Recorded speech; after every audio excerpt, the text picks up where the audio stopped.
जय हिंद दोस्तों, मैं आप सभी का दोस्त एंड होस्ट कुलदीप। आप सभी का स्वागत करता हूं अपने चैनल कुलदीप दिल्ली पुलिस में। आइए हम बात कर लेते हैं दोस्तों अपने एक न्यू पेपर ऑन डिमांड। आपके यहाँ पर मैं यहाँ पर बता रहा हूँ, ध्यान रखना।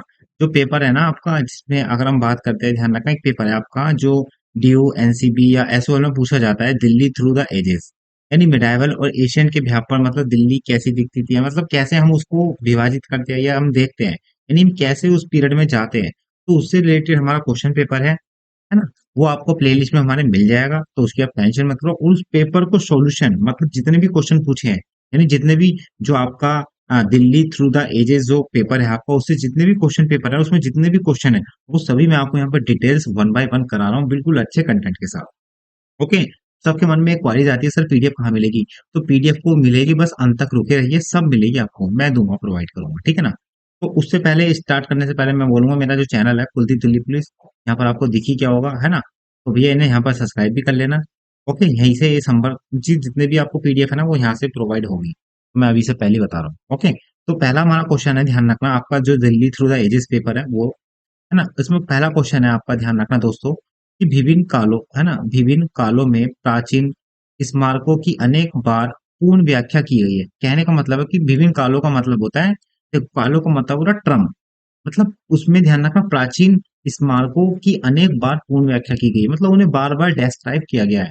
उसमें से आता है, ध्यान रखना, एक, क्या अशोक के स्तंभों और मेहरौली लौह स्तंभ के संदर्भ में स्पष्ट करना है। कहने का मतलब है, हमारे जो प्राचीन का समय है ना, उसमें जो भी मॉन्यूमेंट होते हैं उनको मतलब अलग अलग मतलब टाइम पे अलग अलग क्या हमारी पूर्ण व्याख्या की है, मतलब उसको डिस्क्राइब किया है। तो उन्होंने मतलब एक एग्जाम्पल दिया हमें क्या, कि हमने जो पूर्ण व्याख्या की है उसके संदर्भ में अशोक के स्तंभ और मेहरौली के जो लो स्तंभ है उसकी भी हमने पूर्ण व्याख्या की है। तो उसके संदर्भ में हमें क्या है, स्पष्ट करना है कि हाँ, हमने प्राचीन काल के जो समय स्मारकों की हाँ अनेक बार पुष्टि की है, यानी पूर्ण व्याख्या की है। तो उसी के भी पर यहाँ पर दोस्तों ये आंसर क्वेश्चन है, उसको और मैं अच्छे से यहाँ डिटेल्स के साथ सोल्व कराने वाला हूँ। तो आंसर है, ध्यान रखना, क्या, मेरे साथ सुनते रहिए, आपको समझ में आने आएगा आराम से, ठीक है ना। तो प्राचीन भारतीय इतिहास और स्थापत्य कला में, है ना, अशोक के स्तंभ मतलब कौन कौन से, एक तो मेहरौली स्तंभ, और साथ ही साथ यहाँ पर ध्यान रखना कौन सा स्तंभ है, अशोक के स्तंभ में ध्यान रखना, एक तो भैया मेहरौली, है ना, और एक लौह स्तंभ, और दो महत्वपूर्ण स्मारक भी शामिल है। ये ध्यान रखना, ठीक ना। तो प्राचीन भारत में ध्यान रखना, इतिहास में स्थापत्य कला में अशोक के स्तंभ और मेहरौली लौह स्तंभ दो महत्वपूर्ण स्मारक है। ये स्मारक केवल अपनी अद्वितीय निर्माण शैली के लिए ही नहीं, बल्कि उनके ऐतिहासिक और सांस्कृतिक महत्व के लिए भी प्रसिद्ध है ना। इन स्मारकों की पूर्ण व्याख्या समय के साथ साथ अलग अलग कालों में अलग अलग दृष्टिकोण से की है, और वो कैसे की है वो मैं आपको यहाँ पर बताने वाला हूँ, है ना। तो कहने का मतलब आप समझ रहे हो मेरा, कि इसमें ध्यान रखना, एक तो आदित्य मिश्रण होता है, मतलब इसको उसके जैसा है ही नहीं कोई मिश्रण, है ना, ऐसी शैली है। और साथ ही साथ ये ध्यान रखना, इसका जो मतलब डिस्क्राइब किया है, उसमें ऐतिहासिक के साथ साथ सांस्कृतिक महत्व को भी देखा गया है ना। अब इसको मतलब कैसे उसमें दृष्टिकोण में हम देख सकते हैं अलग अलग कालखंडों में, वो हम बात कर लेते हैं आपके सामने। चलिए फिर हम बात कर लेते हैं फिर, ठीक है ना। तो अब बात करने वाले हैं, आपको पता होगा, जैसे हम अशोक के स्तंभ को लेके, है ना। तो यहाँ पर ध्यान रखना, क्या है, अशोक के स्तंभ को लेके हम बात करने वाले हैं दोस्तों, ठीक है ना। जिसमें हमारा पहला हेडिंग है, आपका ध्यान रखना, ऐतिहासिक भूमि, है ना, ऐतिहासिक पृष्ठभूमि। तो अशोक, ध्यान रखना, एक महान मौर्य वंश के सबसे प्रमुख शासक थे, है ना। और अशोक ने, ध्यान रखना, अपने शासनकाल में, ध्यान रखना, जो 268 से, ध्यान रखना, 232 ईसा पूर्व के ध्यान रखना, कई स्तंभों का निर्माण उसने कराया है, जैसे आपको पता होगा, है ना। मतलब अशोक के 7 अभिलेख मतलब महत्वपूर्ण है, और उसमें से 7वां बड़े अभिलेख, बाकी छोटे भी है मीडियम में, जिसमें से 7वां अभिलेख आपने पढ़ा होगा, जो पूछा भी जाता है काफी कुछ, है ना। तो ये स्तंभ, ध्यान रखना, मुख्यतः मतलब कौन से स्तंभ, अशोक के स्तंभ, ये मुख्यतः, ध्यान रखना, बौद्ध धर्म के प्रचार प्रसार, है ना, और उनके राज्य की नैतिकता और न्याय के सिद्धांतों को फैलाने के उद्देश्य से स्थापित किया गया था। क्यों? क्योंकि जो अशोक का स्तंभ है हमारे, ध्यान रखना, बौद्ध धर्म के प्रचार प्रसार के लिए अधिकतर उसमें देखा गया है प्रूफ। क्यों? क्योंकि अशोक ने भी, ध्यान रखना, बौद्ध धर्म को अपनाया था। और जो स्तंभ है उसमें, ध्यान रखना, साथ ही साथ हमें क्या क्या मिलता है, एक तो राज्य की नैतिकता मतलब मोरलिटी क्या थी, मतलब कैसे वहां पे कानून व्यवस्था थी, कैसे शासक, ध्यान रखना, प्रजा के प्रति कैसे मतलब अपना क्या बोलते हैं, हम कह सकते हैं कि मतलब दायित्व रखता था, है ना, कैसे वो प्रभावित करता था या कैसे अनुकूल रखता था, है ना, और साथ साथ न्याय सिद्धांतों को भी यहाँ वो फॉलो करता है। पहला पहला तो ये हो गया, ठीक ना। बी हमारा, ध्यान रखना, सी पॉइंट हो गया लेकिन है बी हमारा। बी है, ध्यान रखना, स्थापत्य शैली। स्थापत्य शैली का मतलब होता है, ध्यान रखना, जैसे आपने घर बनाया, तो एक पड़ोसी का घर कुछ अलग टाइप से बनाया और ऐसी कुछ अलग टाइप से बनाया आपने, तो ये होता है शैली। तो अशोक के समय मतलब नई नई कुछ कला बनाई होगी तो एक शैली दे दी, स्थापत्य कला, है ना। तो अशोक के स्तंभ ध्यान रखना प्राय बलुआ पत्थर से बनाए गए थे। जैसे मैंने बोला आपके पड़ोसी ने भैया सीमेंट का बनाया, आपने बदरपुर का घर बनाया, तो ऐसे ही अशोक ने ध्यान बलुआ पत्थर, बलुआ पत्थर मतलब एक तरीके से जैसे आपने रेड फोर्ट देखा है ना, वही हमारा बलुआ पत्थर है, ध्यान रखना, ठीक है ना। हुमायूं का टॉम ये, है ना। तो अशोक के स्तंभ ध्यान रखना प्राय बलुआ पत्थर से बनाए गए हैं और उनकी ऊंचाई 60 से 50 फीट के बीच होती है, बलुआ पत्थर की, एक सिंगल उसकी ब्रिक्स की, ठीक है। स्तंभ के ध्यान रखना शीर्ष पर एक सिंह या अन्य पशुओं की आकृति होती है, जैसे आपने सुना होगा सारनाथ स्तंभ, ओके, है ना, जिसे अशोक, है ना, अशोक स्तंभ शीर्ष के रूप में जाना जाता है। सबसे प्रसिद्ध अशोक स्तंभ सारनाथ में स्थित है, मैंने आपको बताया था ना, यूपी में पड़ता है सारनाथ, और जहाँ पर जो गौतम बुद्ध जी ने उन्होंने अपना अंतिम उपदेश वैसे काशी नगर में दिया था, लेकिन सारनाथ में श्रावस्ती में पहला वो दिया था उपदेश। तो जैसे अशोक का फेमस है ध्यान रखना सारनाथ, और भारत का जो वो स्तंभ है ना अशोक का, वो भी इसी से यहाँ प्रेरित होकर लिया गया है ना, जिनके शीर्ष पर ध्यान रखा चार सिंह, है ना, चार सिंहों की मूर्ति है, जिसे भारत का राष्ट्रीय प्रतीक माना गया है।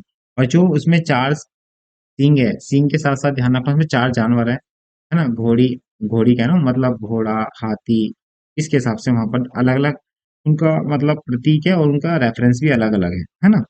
चलिए आगे बात कर लेते हैं। अगला अभी हम बात किसकी कर रहे हैं, ध्यान रखना अशोक के स्तंभ जो लोह स्तंभ है, साथ ही साथ अगर बात करूं मौलिक का स्तंभ है, उनकी पूर्ण व्याख्या किस दृष्टिकोण से है, उनके उन दोनों एग्जाम्पल के संदर्भ में हम व्याख्या कर रहे हैं, ठीक है ना। तो अशोक के ध्यान रखना स्तंभ की पूर्ण व्याख्या, तो ध्यान रखना यहाँ पर अशोक के स्तंभ की पूर्ण व्याख्या विभिन्न कालों में विभिन्न विभिन्न दृष्टिकोण से की गई है। कैसे, अब सुनिए।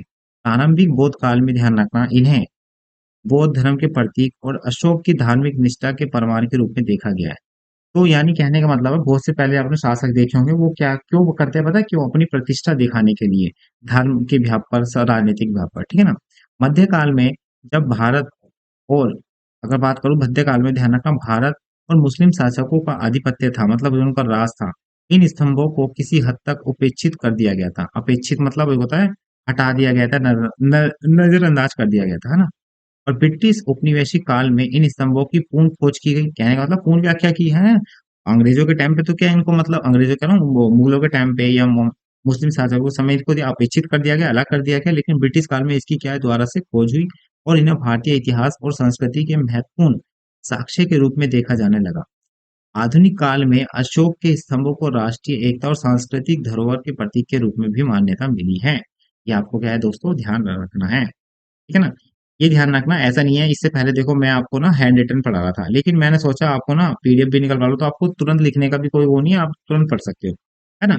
वरना मैं लिख के ही पढ़ाता हूँ वैसे, और इसमें ये सारा लिखा हुआ कंटेंट है, ध्यान रखना, बस क्या है पीडीएफ फॉर्मेट में बना हुआ है। अगला है ध्यान रखना मेहरौली लोह स्तंभ, जो आपका मेन क्वेश्चन में है वो भी देख लेते हैं, है ना। तो ऐतिहासिक पृष्ठभूमि मेहरौली का लोह स्तंभ जो दिल्ली में ही है ना, जिसे कुतुब मीनार परिसर में देखा जा सकता है। कुतुब मीनार कहाँ, दिल्ली में ही है ना, मेहरौली स्तंभ। एक काला और मेहरौली, जब आप जाओगे ना कुतुब मीनार के जस्ट जैसे आप एंट्री लोगे तो बिल्कुल आपको सीट में ही पड़ेगा लोह स्तंभ, है ना। देखना मेरे ख्याल से फीट में अगर मैं बात करता हूँ कम से कम 15 फीट के आसपास होगा, तो आप देखना वहां पर है मेहरौली का लोह स्तंभ, अभी तक ऐसी का ऐसा है ना। तो गुप्त काल लगभग ध्यान रखना जो 4 से 5वीं सदी के बीच में था, का एक प्रमुख स्मारक का कौन सा लोह स्तंभ, है ना। यह स्तंभ चंद्रगुप्त द्वितीय के शासनकाल में बनाया गया था, है ना। इसके ऊपरी संस्कृत में मतलब जो लोही स्तंभ है इसके मतलब ऊपर की तरफ लिखा हुआ है, मैं भी गया था तो वहां पर लिखा हुआ था ध्यान रखना ब्राह्मी लिपि से अभिलेख में खुदा हुआ था, जो चंद्रगुप्त द्वितीय की वीरता और विजय का उल्लेख भी करता है। ये आपको क्या है ध्यान रखना है, ठीक है ना दोस्तों। चलिए आगे बात कर लेते हैं। अगला है ध्यान रखना है भाई स्थापत्य शैली। तो स्थापत्य शैली ध्यान रखना, यहाँ पर इन चीजों को हम लेके चलेंगे। स्थापत्य शैली कैसी, मतलब इसके समय में मेहरौली स्तंभ को लेके ध्यान रखना, ठीक है ना। आपको देखो समझ में आ रहा होगा, पहले तो हमने बात करी थी अशोक के स्तंभ लेख को, आपको दिख रहा है ना यहाँ पे।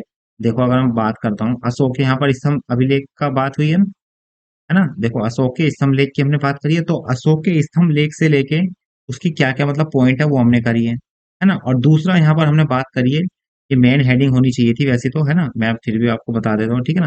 ये वाली मेन हेडिंग होनी चाहिए थी। तो मेहरौली स्तंभ, तो मेहरौली स्तंभ से हमने उसकी क्या पृष्ठभूमि समझ ली।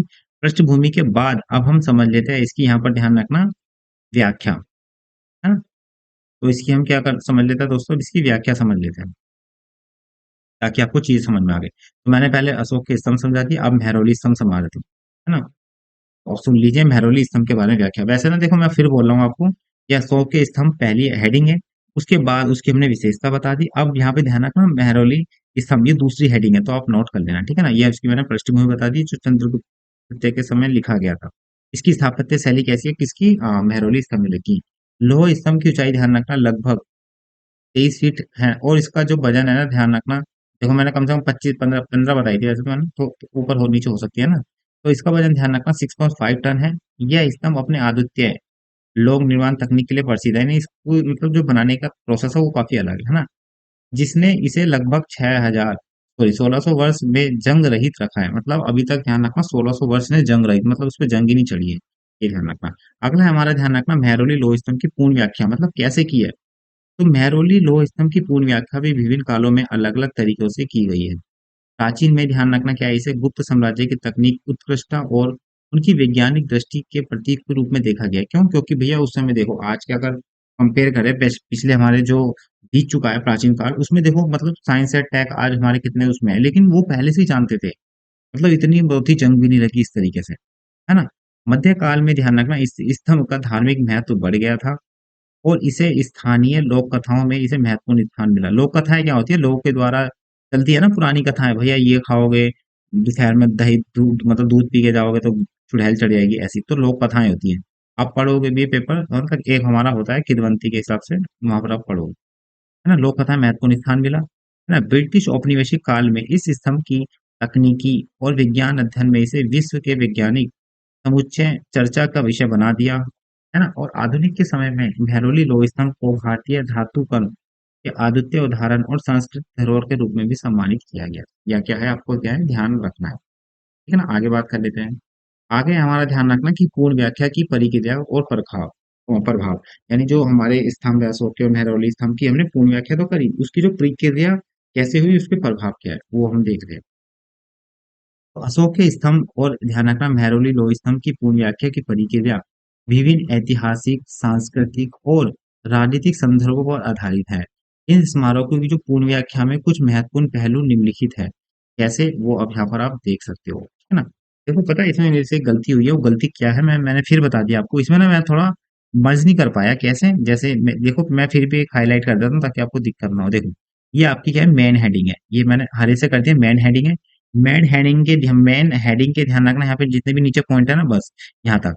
उसके बाद मेन हेडिंग है आपकी, ध्यान रखना मेहरौली लोह स्तंभ, उसके फिर ध्यान रखना मेन पॉइंट है ये, है ना।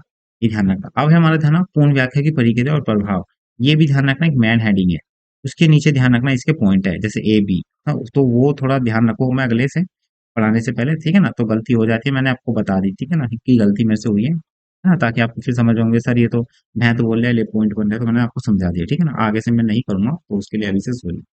अगला है ध्यान रखना, मतलब धार्मिक और सांस्कृतिक संदर्भ के व्याप पर हम कैसे जो पूर्ण व्याख्या किए गए थे, मतलब दोबारा से डिस्कशन किया गया था अपने लोह स्तंभ जो अपने प्राचीन सभ्यता के बारे में, तो उसको हम यहाँ पर देख रहे हैं। तो कैसे है देख लेते हैं। तो पहला है ध्यान रखना धार्मिक और सांस्कृतिक संदर्भ। अशोक के स्तंभों को बौद्ध धर्म के प्रचार प्रसार प्रतीक के रूप में देखा गया, बिल्कुल देखा गया, है ना। मेहरौली लोह स्तंभ को हिंदू राजाओं की वीरता और धार्मिकता का प्रतीक माना गया, बिल्कुल माना गया। यह स्मारक धार्मिक स्थलों और पुरातात्विक संदर्भों के महत्वपूर्ण स्थान रखते हैं, और इनकी जो पूर्ण व्याख्या है ना विभिन्न धर्मों और संस्कृति के दृष्टिकोण से की गई है, ये आपको क्या है ध्यान रखना। अब हम बात कर लेते हैं जो हमारे लोह स्तंभ है, इनका ध्यान रखना क्या राजनीतिक संदर्भ कैसा है और कैसे देखा जाता है, ठीक है ना। तो अशोक की ध्यान रखना स्तंभों को मौर्य साम्राज्य की शक्ति और उनके शासन की नैतिकता के प्रतीक के रूप में भी देखा गया है। साथ ही साथ उसमें मतलब उनकी जो भाषा है वो हमारे न्याय के, वहाँ की राजनीतिक आर्थिक व्यवस्था को भी दिखाता है ना, मोरालिटी को भी दिखाता है। जबकि मेहरौली लोह स्तंभ को ध्यान रखना गुप्त साम्राज्य की समृद्धि और तकनीकी उत्कृष्टता के प्रतीक के रूप में भी मान्यता यहाँ पर दी गई है, ये आपको क्या ध्यान रखना। लेकिन जबकि जो मेहरौली लोह स्तंभ को ध्यान रखना गुप्त साम्राज्य की समृद्धि और तकनीक उत्कृष्टता के प्रतीक के रूप में माना गया, ध्यान रखना। अशोक के स्तंभों को तो ध्यान रखना उनके शासन की व्यवस्था कैसी थी, अच्छी थी, है ना, वो सब यहाँ पर दिखाया गया। और मेहरौली लोह स्तंभ में ध्यान रखना जो गुप्त साम्राज्य में बनाया गया, उनकी समृद्धि और तकनीक उत्कृष्टता मतलब बनाने का जो प्रोसेस है उसको यहाँ पर दिखाया गया। अब हमारा कुछ वैज्ञानिक और तकनीकी संदर्भ देख लेते हैं हम। लोह स्तंभ की ध्यान रखना जंग रहित स्थिति को भारतीय धातु क्रम की उन्नति तकनीक के प्रमाण के रूप में देखा गया है, कि आज हम साइंस टेक को इतना महत्व देते, लेकिन पहले के समय में भी ध्यान रखना इनका ध्यान रखता था कि जंग ना लगे इन चीजों में, है ना। जिससे यह स्पष्ट होता है कि प्राचीन भारतीय विज्ञान और तकनीक अत्यंत उन्नत थे। तो ये अपने तो भैया भारत में गौरव मतलब गौरव गौरव करने की वाली बात है ना? बिल्कुल। चलिए, है ना? और मैं थोड़ा हाइलाइटर चेंज कर लेता हूँ, है ना? अशोक अब बात कर लेते हैं इसका निष्कर्ष हमने जो पढ़ा उसके बारे में। अशोक के स्तंभ और ध्यान रखना मेहरौली स्तंभ की पूर्ण व्याख्या में विभिन्न कालों में बदलती रही है, बिल्कुल सही बात है ना? ये स्मारक न केवल भारत की प्राचीन इस्पात स्थापत्य और वैज्ञानिक उत्कृष्ट के प्रमाण भी है। मतलब पहले हमारी साइंस में कितनी मतलब वैज्ञानिक कितने उन्नत थे वहाँ पे। बल्कि भारतीय संस्कृति और इतिहास के विभिन्न पहलुओं को भी उजागर करते हैं कि हाँ, उस समय भी क्या है प्रोसेस होते थे जो आज हम करते हैं, बट उस समय हम नाम नहीं देते थे या इतनी प्योरीफाई नहीं थी। लेकिन विभिन्न जो पहलू वहां पर उजागर करते हैं, रिवील करते हैं। इनके माध्यम से हम भारतीय सभ्यता की गहन और विविधता को समझ सकते हैं कि इतनी मतलब आज भी वर्तमान में विविधता के साथ साथ हम एकता में देखते हैं। ये आपको क्या है ध्यान रखना है ना? देख सकते हैं और यह भी जान सकते हैं कि कैसे समय के साथ हमारी दृष्टि और व्याख्या में परिवर्तन आए। जैसे आपने आदि मानव में सुना होगा पहले वो हस्त कुठार, है ना? ये सभी का यूज़ करते थे उसके बाद धीरे-धीरे उन्होंने क्या अपने वेपन में यानी जो शिकार के लिए यूज़ करते थे आखेट में, उनको भी चेंज करते चले गए दृष्टि या व्याख्या के हिसाब से, है ना? इन स्मारकों की पूर्ण व्याख्या में न केवल हमें उनके ऐतिहासिक, सांस्कृतिक महत्व की समझ में मदद मिलती है, बल्कि हमें यह भी सिखाया जाता है कि प्रत्येक पीढ़ी अपने ऐतिहासिक धरोहर को नए दृष्टिकोण से देखती है और समझती है बिल्कुल। इस प्रकार अशोक के स्तंभ, है ना? अशोक के स्तंभ और मेहरौली लौह स्तंभ न केवल प्राचीन भारत की गौरवशाली धरोहर है, बल्कि यह भी प्रमाण है कि इतिहास की व्याख्या एक गतिशील प्रक्रिया है जो समय के साथ बदलती रहती है ना? तो मेहरौली स्तंभ किससे है? गुप्त साम्राज्य से संबंधित है, वहाँ की समृद्धि, बनावट, तो और तकनीक कैसी थी वहां पर आज जंग ना लगने का प्रोसेस को भी। लेकिन अशोक के स्तंभ को ध्यान रखना उसकी न्याय प्रणाली, है ना? नैतिकता, ये सभी वहां पर दिखाया जाता था। तो दोस्तों आज के सेशन में मैंने बता दिया आपके क्वेश्चन, जिसमें मैंने पहला क्वेश्चन ही बता दिया था आपको कि जो हमारे पुराने प्राचीन जो भी स्मारक है उनकी पूर्ण व्याख्या के साथ साथ हमारा संदर्भ लेके बोला था कि अशोक के स्तंभ और मेहरौली स्तंभ बताना है, तो वो मैंने आपको यहाँ समझा दिया दोस्तों, ठीक है ना? तो ये ध्यान रखना जो पेपर है पूरा डिस्कस कराऊंगा आपका दिल्ली थ्रू द एजेस को लेके, ध्यान रखना। और जो ये पीडीएफ है ना मतलब जो क्वेश्चन है यहाँ पर यही यही इसी चैनल प्रोवाइड होंगे, तो अभी से सब्सक्राइब कर लीजिए, सारी पीडीएफ प्रोवाइड की जाएगी, बिल्कुल इसमें कोई वो नहीं है, ठीक है ना? यहाँ पर आपको क्या है सब्सक्राइब कर लो, लाइक भी करना। अगर आपको कुछ और अपडेट चाहिए, अच्छा कैसा लगा सेशन, अच्छा लगा बुरा, तो कमेंट में जरूर बताना। जो भी है हमारा चैनल और भी वीडियो, तो इस वीडियो के डिस्क्रिप्शन में सारी डिटेल्स है, तो वहां से आप जुड़ सकते हैं ना। तो इस वीडियो में इतना ही, जब तक के लिए बाय बाय, टेक केयर, जय हिंद जय भारत।